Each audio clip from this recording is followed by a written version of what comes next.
appreciate again the initiative taken by my brother, Mr. Tamfu, to bring us on board to articulate our thoughts on this very sensitive issue.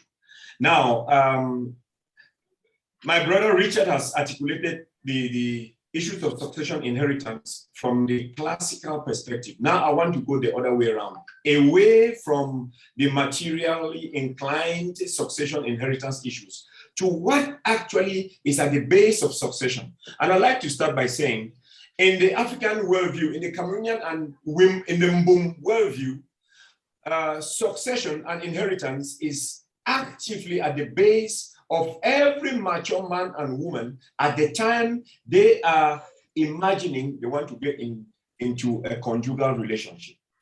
This is why in some communities in Mbum land, parents are very attentive to the kind of woman or the kind of man their son or daughter would eventually or would want to introduce into their home, because they actively think of the how they want the image of the family. Now, when I talk about the presence of succession and inheritance actively at the base of every consideration in every household at the time a boy of a marriageable age or a woman who is able to get into conjugal relationship.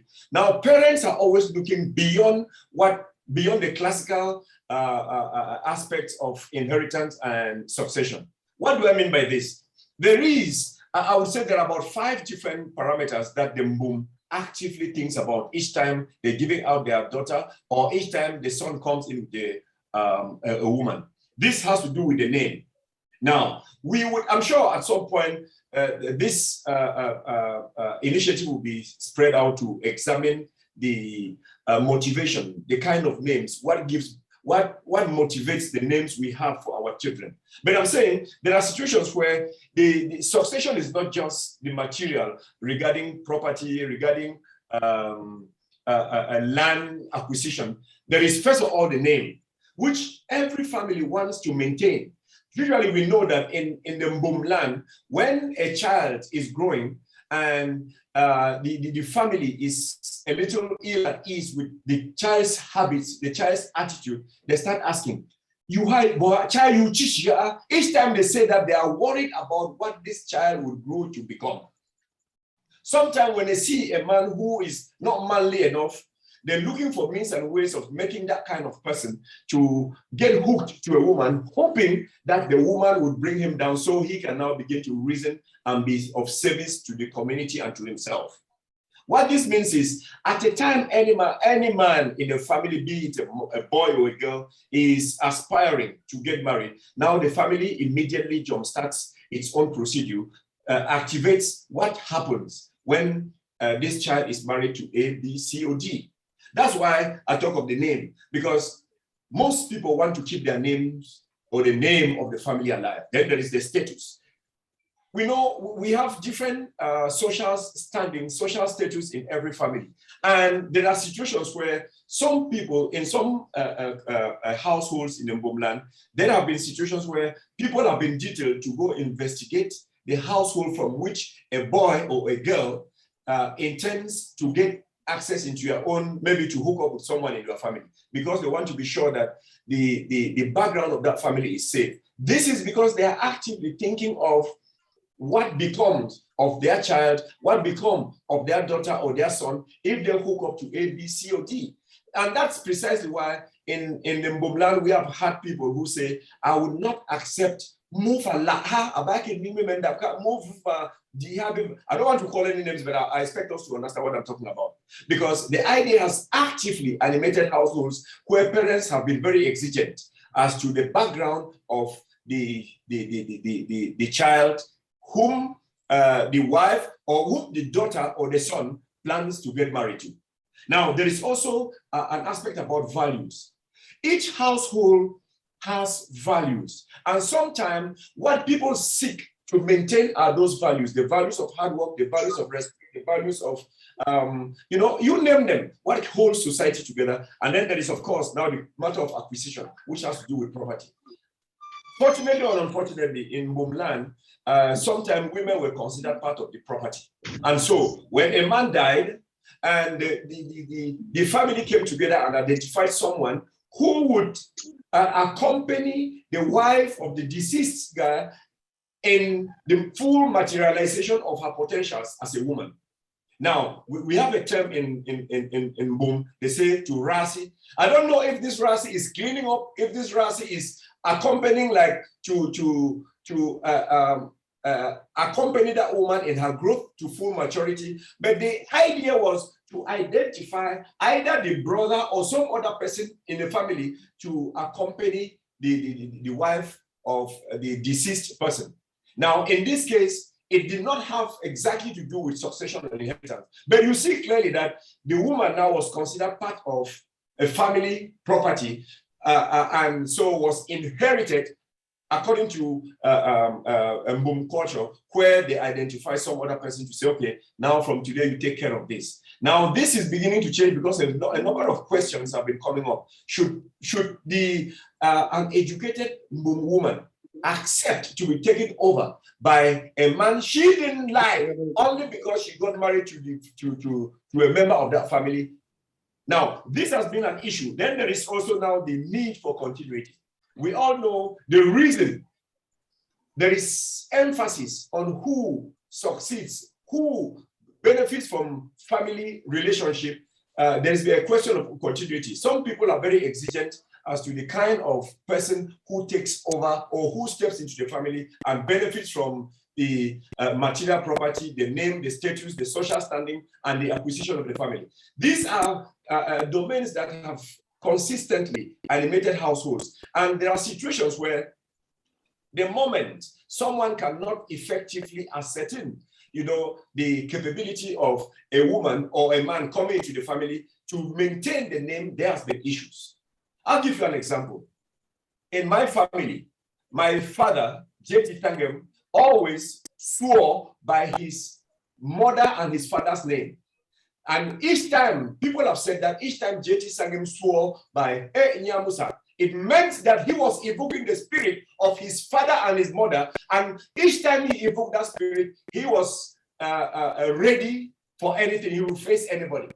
And I grew up observing my father. Each time a child was delivered and my father came around, he carried this child, and there was a tendency for him to, I will not say kiss, but he had a way of communicating, throwing spittle in the mouth of all of us. We went through it. In fact, I didn't know when mine happened, but I observed my father do it to my other younger brothers, which is a way of motivating and passing on. Is a transitional process where he thought that he had certain values that anyone who would go by his name must keep.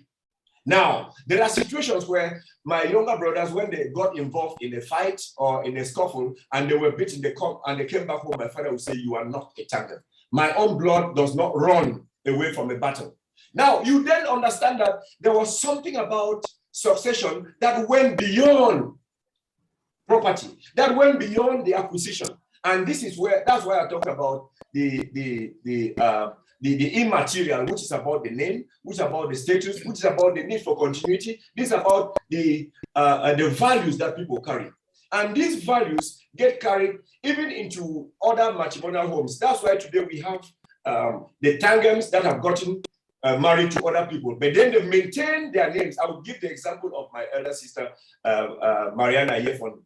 Now, she introduced herself Tangem Mariana Epus Takwa, or married to Takwa, because they want to remain glued, they want to remain identified to that name. And that was not determined, that was not defined by them. It was a principle set up by my father to ensure continuity. There we could see that he has set standard for his name to remain even beyond personal acquisition, beyond property, beyond land, and beyond all of that. Now we begin to understand that in terms of succession, there are a number of things not everybody would immediately think of, because generally in the Mbum perception, we think that the woman has been disfavored because she's not allowed immediate access to property. That is true only as far as we are looking at the material property. If not, for those of us who are married, we know when your wife gives birth to a child,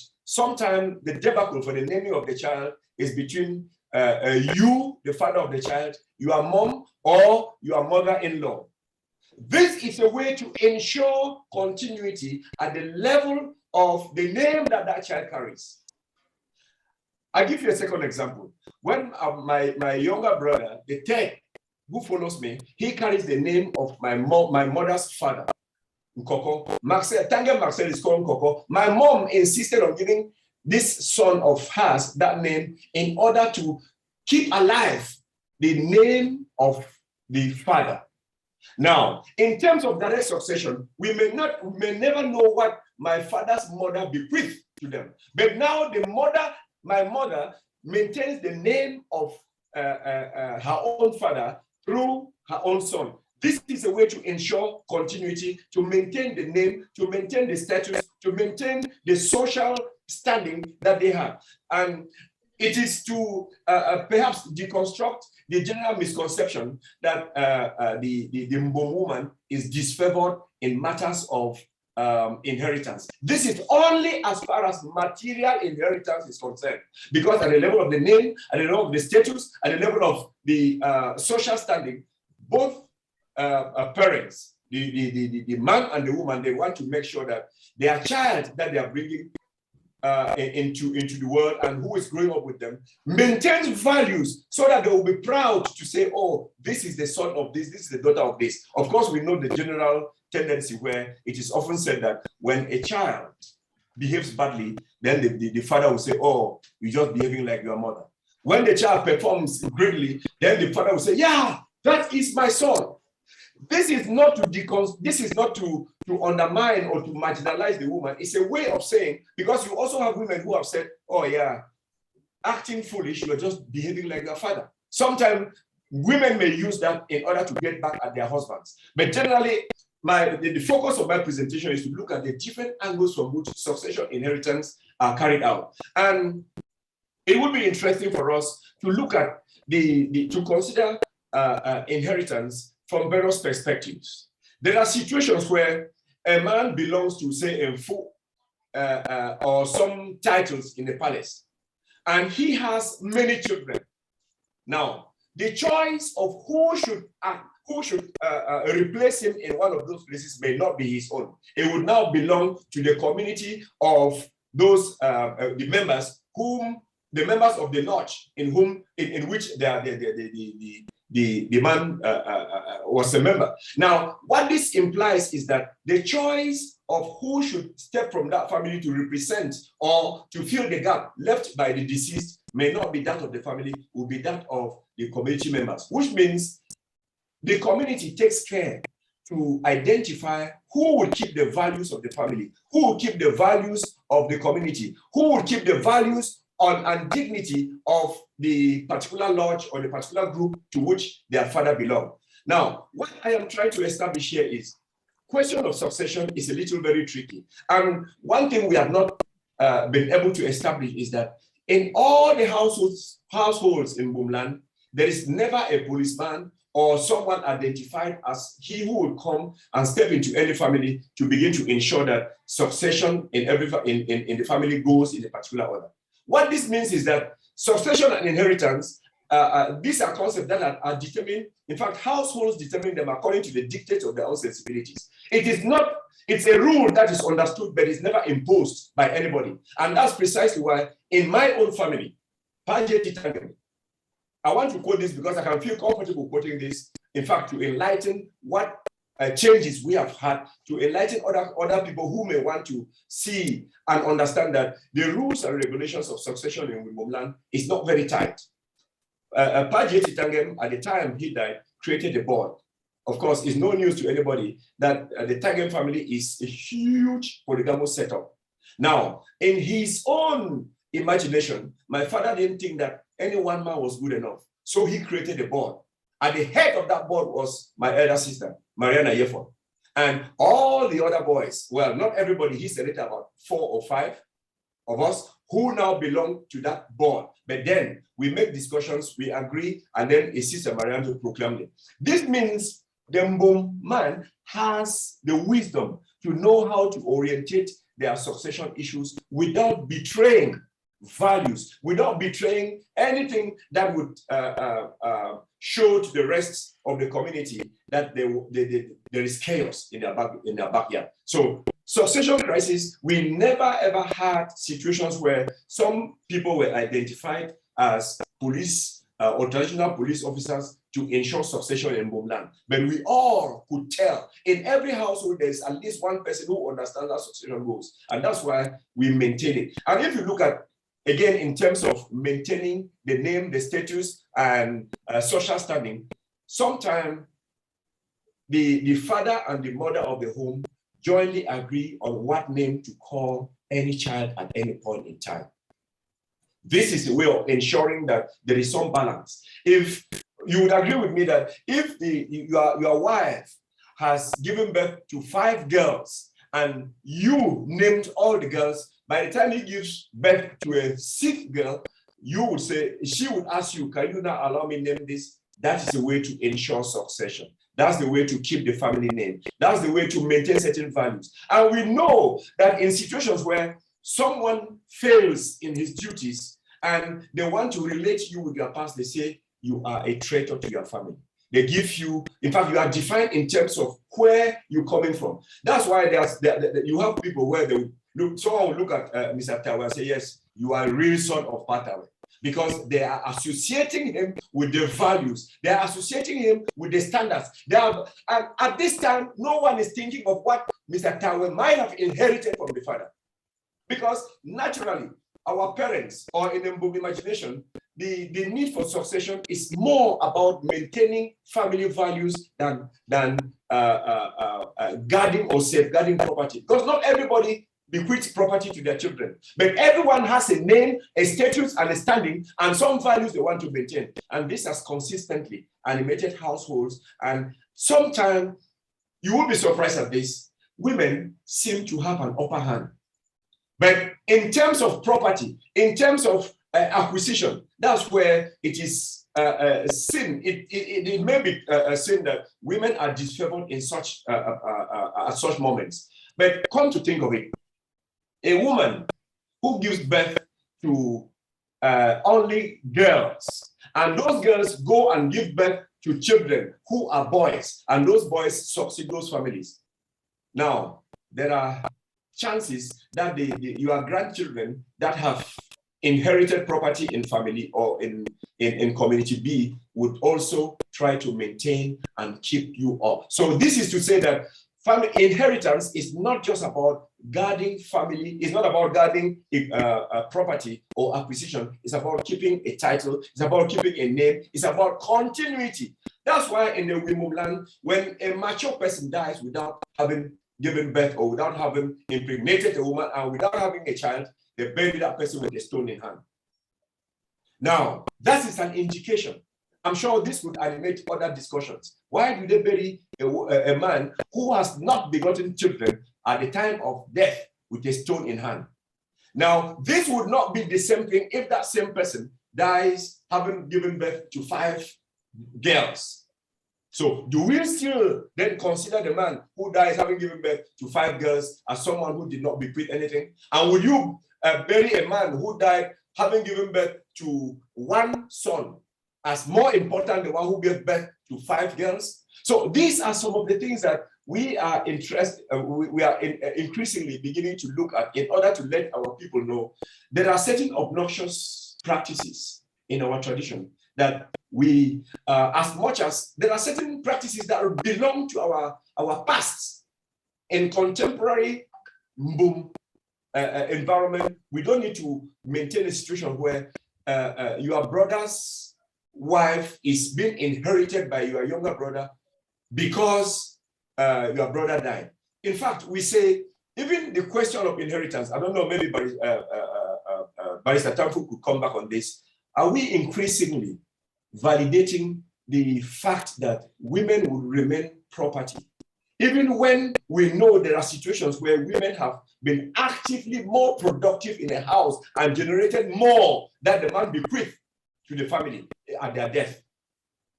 These are the questions that contemporary Mbum must begin to look at. But generally, I think succession and inheritance will not begin and end with property. It doesn't begin and end with acquisition. It starts with a name and it ends with the prestige, the aura, and I would say the social standing in every family. That's why the names you have carry something pertaining to your background. Whether you are a boy or a girl, the names you go by are, I mean, by every imagination, is a way by which your mother and your father decided to keep something for posterity.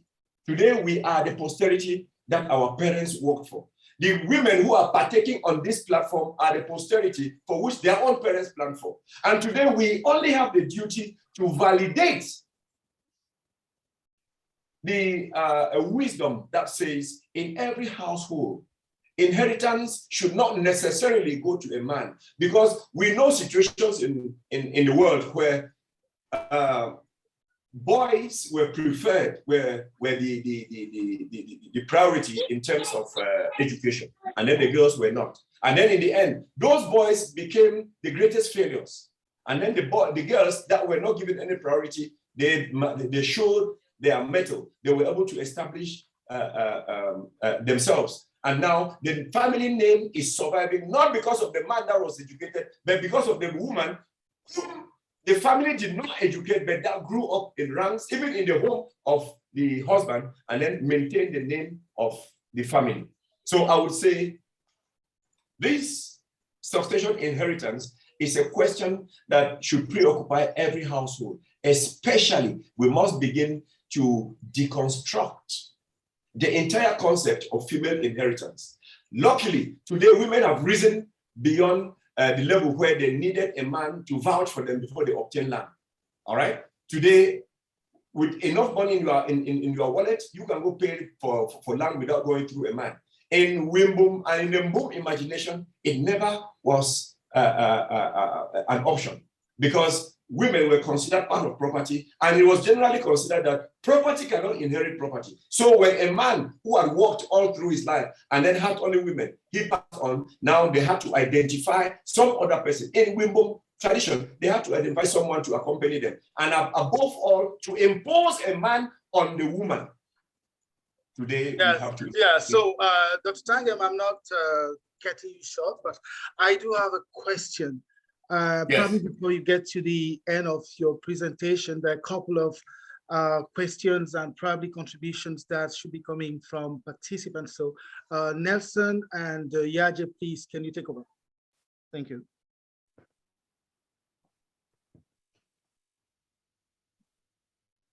Yeah, okay, unmuted. Yeah, thank you very much. Thank you very much, Prof. Maybe little Professor Tangem spoke very well, and they happen to have quoted a certain tower. very well, Prof. Okay.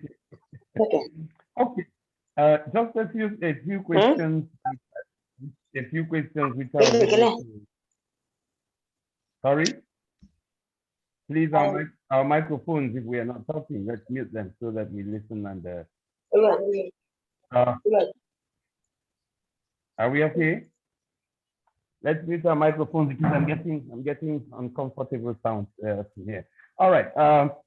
Brother Eugene Tawe asked two questions. Actually, he asked if he's on, he can definitely ask his question up front so that we get up front. So we get the question. Yes. Yeah. So okay. Get him. Yeah, Mr. Tawe, please. Thank you. Thank you very much. I greet the house, I greet everybody. I missed the first speaker, I came in a bit late, but I have just been so amazed by the beauty of what we have in our culture. And that beauty also reflects the challenges of the things that we must deal with when addressing specific situations in a context that is evolving virtually on a daily basis. So my first question was whether it is possible to give a term to each of the situations that we have described so far. But this might be something that could be done maybe by some other medium. Secondly, I'm wondering what is then the place of a will, a written will, in the context of these things that we have discussed? Is it possible to incorporate meaningfully all these aspects into a will that can prosper? Thank you.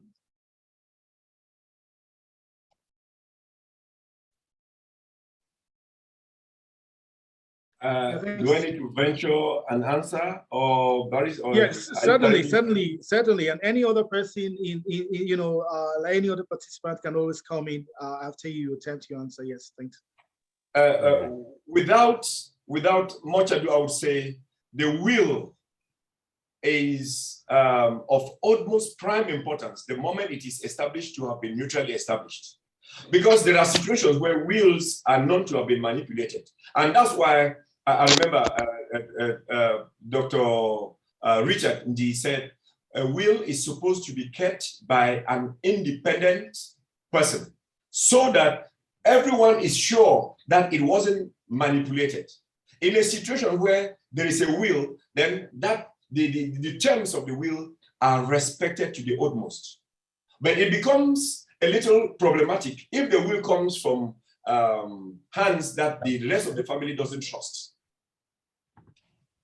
That's what I would say for that.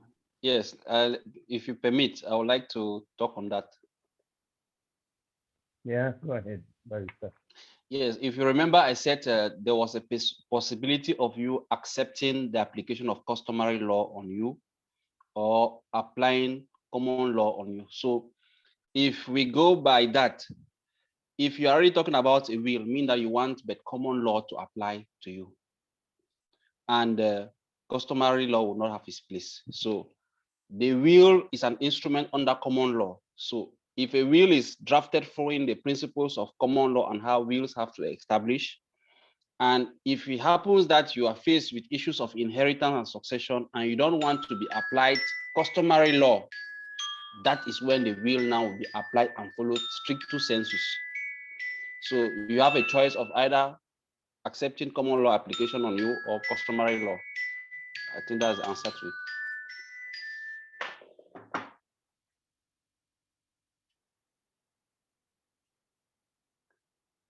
Is it okay? Yeah, maybe Yeah. I also should say one or two things about that. Yeah, okay. Because the will, like I said, I also talked about will as a way out, but let's know that will is common law, like he says. And if the provisions of a will contradict the structures that were inherent in customary practice, that conflict comes there. You might want to apply it, but you would have to impose it on a community of people who know exactly how it's supposed to be done within their context. So there will be this clash, and that is where we have a problem. How do we, manage these two situations? Because we have common law on the one hand, which defines it differently, and our customs and traditional practices, and that's why probably the barrister is saying we either accept one or the other. But I want to say that even within the traditional context, we still have people who have left a will. Like I was growing up with my father. He told me exactly, what will happen, although I'm the first son and the successor, yes. He told me exactly what I should be doing and what should happen and all of that. He would say, okay, when I die, I should be buried here. This is when I die, my wife has to be here. I mean, he told me a couple of those things. Those were in his will. And I stood by them when he died. The family never probably wanted, although he shared some of that with the family, so they understood where he wanted his things to be. But I, as the successor, I just had to implement his will because he had made it evident. It was not written, but it was evident that this is what he wanted to happen. But like I'm saying, I'm the successor, so I just implemented.